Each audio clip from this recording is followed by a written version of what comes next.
Good morning. It's another day in lockdown number 3, but today is absolutely stunningly beautiful. It's sunny and it's even getting to be quite warm. So I thought I'd take the opportunity to get outside and start gathering some things together for another little project that I thought we could do. Okay, so today what I thought we would do, moving on from when we looked at our ice cubes that we made with our natural materials, we're going to spice those up a little bit. That was your practice run. So this time we're going to go, I'm going to go out for a walk, and I'm going to go further afield than just my garden because actually the weather's really good today. And I'm going to collect some of those natural materials that I think would be really pretty if I froze them in ice. Okay, and then when I bring them home, I'm going to show you what we're going to do, and we're going to make them into a very pretty feature that you could have in your garden or even in your house. Okay, I'll catch up with you in a minute. Okay, I'm back from my walk. I've been up to QE this afternoon. It's a very lovely sunny day. Not a lot of variety of trees up at QE, it is mainly beech, but I did manage to find some treasure. So let me show you what I've got, and then I'll show you what we need to do next. Okay, so here is the treasure I collected. I found some little bits of stick. I found some bits of yew tree. There's a bit of yew tree. And some, I'm not quite sure what fir that is. I found some fern, interesting bit of bark, that kind of thing. So what I'm going to do now, you're going to need a pot here that you can put in the freezer. Now these are ones that I do chicken pies and things in for the freezer, so I know these are fine. And then I need a smaller cup that's going to sit in there so that you've got some room around it. Okay, so what I'm going to do is take some of my treasure and I'm going to put it down the side like that.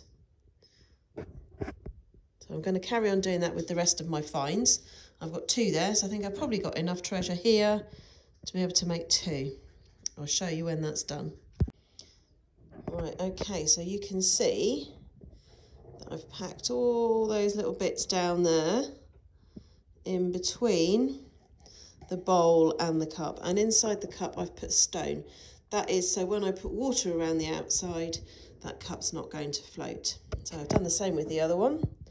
Slightly different bits in there, and I'm now going to very carefully fill them up with some water around the outside. Okay, I'm going to do that for both of them. Some bits will float, can't do much about that. Give them a good poke, see what I can get to push down. So I'm going to do that with both of them, and then I'm going to put them in the freezer overnight. Hello, I'm back. I've just retrieved these out of the freezer.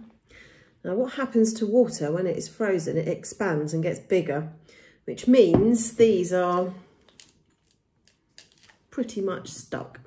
So I've got myself a bowl of warm water, and I'm just going to leave that in there a minute or 2 just to melt the outside of the ice so that I can get it out. Right, I've managed to get this one out now. There it is. Come out. I'm going to make sure I'm going to put it on a plate because obviously as that starts to melt, lots of water is going to go everywhere. So now I need to get this cup out. So I'm going to pour some of that hot water into there and wait for it to melt. Right, so I've got those out. As you can see, I've got a tea light in the middle of both of those. So this is where you're going to need an adult because I'm going to light my tea lights. So if you get an adult to light them for you, unless of course you're older and you're allowed to light them on your own. And then what I'll do is I'll turn the lights off and show you what they look like. Okay, let me just put the lights out so we can see it better. So there we go, you can see our tea lights, we can see all the leaves that we put in there and the sticks, and that will keep burning there, whoops, until all the ice has melted. And on this one as well, look. So they're not very even. I've got a thicker side over this side than the other, but they look so cool. Now, I'm actually burning them in the house, but how cool would that be if you were outside? It might be one you could recreate in the summer. It might be one even now. I know people that are going out and having barbecues, so maybe this would be an ideal thing for us to have outside. Anyway, if you do have a go, let me know. Let's have some photos, see what they look like, and I'll catch up with you again soon. Bye.